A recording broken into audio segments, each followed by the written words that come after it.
Hey everybody, welcome back to the Dungeon Dive. Daniel here. I hope you're doing well, and if you're not, I hope you are soon. Today, we are returning to the realms of science fiction with a look at a Games Workshop game called Assassinorum Execution Force, a game of infiltration and assassination in the 41st millennium. So, Execution Force, I always want to call it Assassination Force. Execution Force is a stealth action game in which the players are working together. It is a co-op game. And the players are playing as these four assassins. And these are four like super uber assassins. We have the Vindicare assassin, the Adversary assassin, the Calidus assassin, and the Calexis assassin. And each one of these assassins has certain types of weapons that they can use.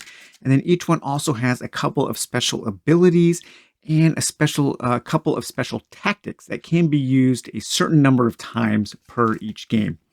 They have an Uber tactic that can be used one time, and then another less powerful tactic that can be used 3 times. I think the Eversort Assassin has one of the coolest abilities, and that is this Bio Meltdown, which he does a self-destruct move, basically, and takes out everything around him. And it is possible to win the game by self-destructing and killing the big adversary and having a win like that, which is super cool.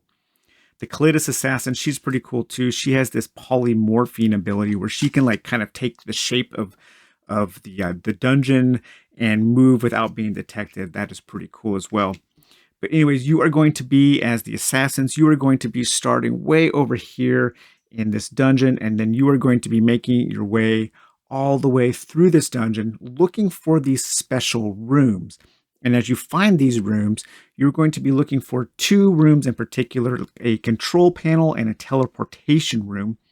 And once you find that teleportation room and that control panel, then you can get teleported over here into this inner sanctum, this temple, where the Chaos Lord here is trying to finish a ritual in a certain amount of time in order to, I don't know, unleash some kind of crazy warp void portal to bring some super uber evil into the universe and completely destroy the Imperium of Man. And so it is up to these 4 assassins to work quickly, to work as a cohesive unit, as a team, to move stealthily and sometimes with force through this base in order to thwart the evil sorcerer. And the base does have a super cool name, and that is called the Astropathic Sanctum. I just love the way that GW names their things. Everything always has such a cool name, Astropathic Sanctum. That sounds like an album that I would definitely listen to at least once. But like most things with GW, the production of the game is fantastic. I actually purchased this game quite a few years ago without the 4 main minis. And those minis were these new minis for the assassins. And this was kind of in the earlier days of when Games Workshop was making these specialty box board games again, right around the same time, probably as Silver Tower, maybe right after or before. I'm not quite sure. But they were getting back into making these specialty board games. So this is one of the early examples of that. And I think when it came out, it was like a really affordable way to get these 4 minis. And so there were quite a few copies on eBay at the time of people selling the game complete just without those 4 minis. And so I was like, cool, I want to check it out. And I got the game for like $40 or $20 or some crazy price. I mean, it came with everything else. It still came with this giant dude. So I guess he wasn't special. And it also comes with 3 Chaos Marines. I always like the Chaos Marines. And it comes with some cultists with their bolt rifles. What are those things called? The auto guns and then the auto pistols. Some of the cultists have, what is that? Auto pistols with spiked weapons as well, flails and clubs and those kinds of things. And then the adversaries are also shown on these cards here, which have all of their stats. So you have your Chaos Cultist with auto gun, Chaos Cultist with auto pistol and spiked weapons, your Chaos Sorcerer Lord, and your Chaos Space Marines. And they all have a couple of different attacks and an ability that they can do when you get into combat with them. But yeah, everything is really well made. The rulebook is great. I always enjoy reading Games Workshop rulebooks. I think they write really good documentation. It's all really well presented. And like with most GW things, there is a good amount of lore scattered throughout the rulebook, as well as at the very end of the rulebook, you get some really cool pages of lore. My knowledge of 40k lore is really rusty. I am somewhat intimidated by it because I know if I start to get into it, I'm going to want to dive down that rabbit hole. And there goes like every minute of free time I could possibly have for a long time because there's so much of it. But you get to learn a little bit about the Achillean atrocity, this ritual that the assassins are trying to thwart. You get to learn about the Temple of Shades and the Lord Severin Drask, the Chaos Sorcerer Lord there, a little bit about what is going on in the time period that this game is set in. And then the really cool thing is each of the assassins here does have a 2-page spread where you get to learn about the assassin, their background, and then their equipment. I love this kind of stuff because it just effortlessly gets me into the theme of the game. And it goes a long way into making a somewhat mediocre game just a little bit better, just cool enough to keep in my collection, because the game itself is only okay. It plays fine, the rules are fine, everything is well presented. There's no real issues with the game. There just doesn't really seem to be a lot to it. There aren't a ton of options. There aren't the challenge is pretty low, or at least it can be. Of course, a lot of that is dictated by how well you're going to be rolling your D6. But there are, it lacks a little bit of tension sometimes.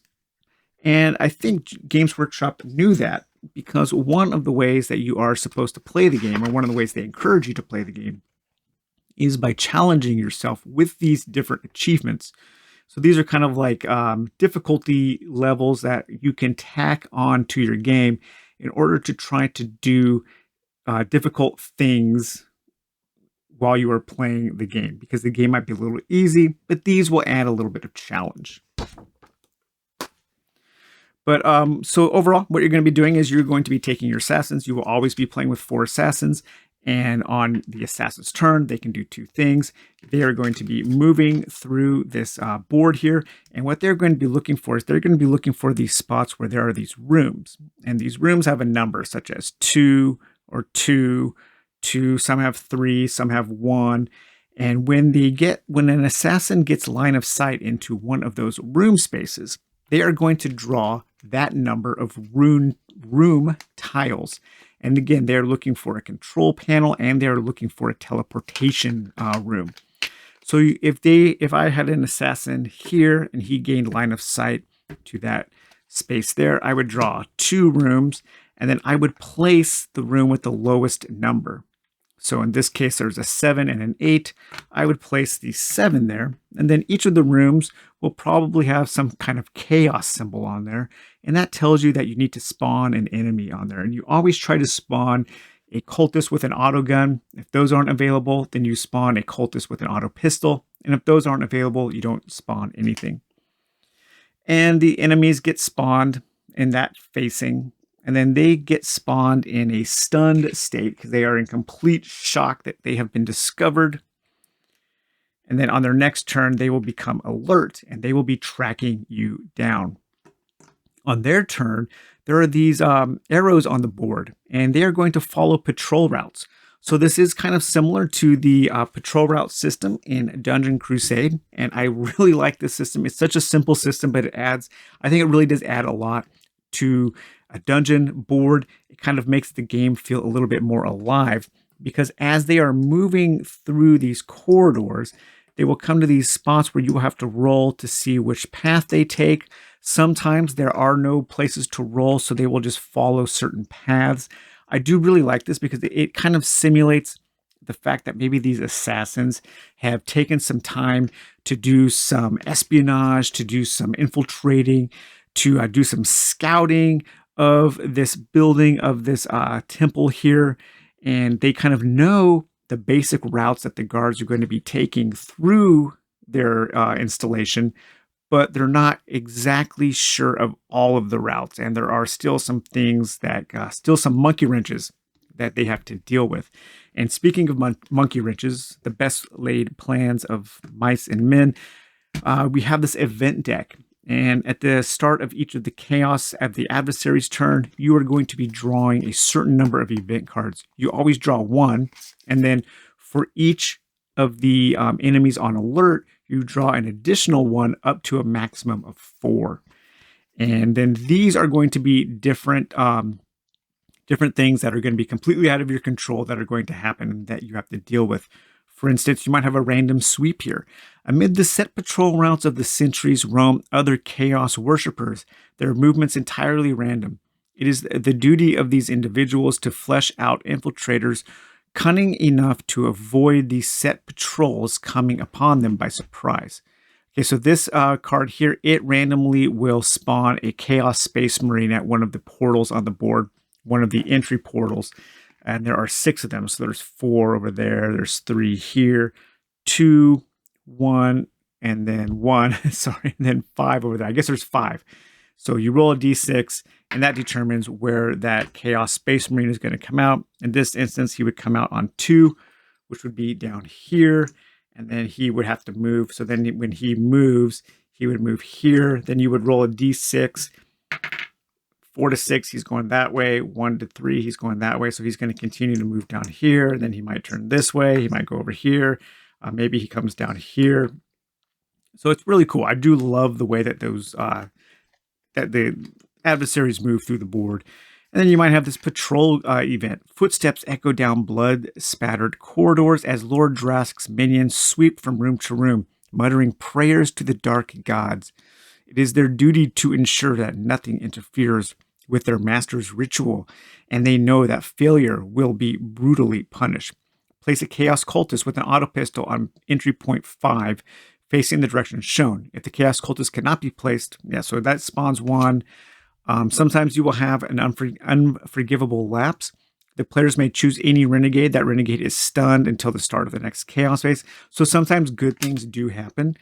Sometimes you do get these false alarms, which means that nothing happens. So that's always nice.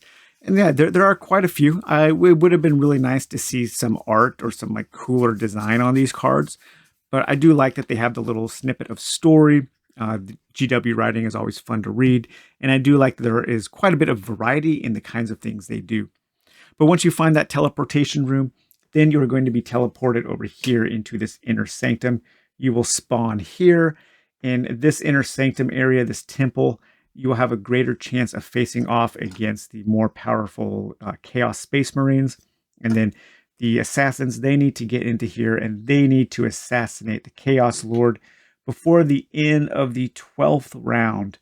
At the end of the 12th round, he completes his ritual, unleashing the complete destruction of the Imperium of Mankind. So yeah, that is a pretty quick look at Execution Force. It's an okay game. I do not recommend anyone running out and buying it, especially at the prices it is now on eBay. It stays in my collection mainly for the reasons that, one, it is an easy game to get set up. It is an easy game to relearn every time I set it up. It takes like just a few minutes to get up and going. It plays pretty quickly. It's a very brisk game, and I like that. I do like that it's pretty easy to control all 4 of the assassins as a solo player. And I do have just kind of like an afternoon of fun with this game. It's just, it's not a lot of effort, but it doesn't really, I'm not super excited about the game. My main complaint is I do wish that maybe there was just a one layer of complexity to it in maybe finding more things, if the assassins maybe finding more tools or having a few more options available on their turn. And also one with complaint with the components is the assassin cards. I wish they were double the size, so you would have all of their abilities printed side by side. Having to constantly flip these over to try to remember their abilities does get a little cumbersome, and it just makes it so where I just kind of forget sometimes what they can do. But overall, I enjoy the game. I don't love it. I'm glad I own it, but I don't encourage anybody to run out and buy it unless you can get it maybe without the minis for like $20 or something. And then you could proxy them with standees or chits or something. So, all right, guys. Well, hope you enjoyed taking a look at Execution Force. We will talk to you later. Bye bye.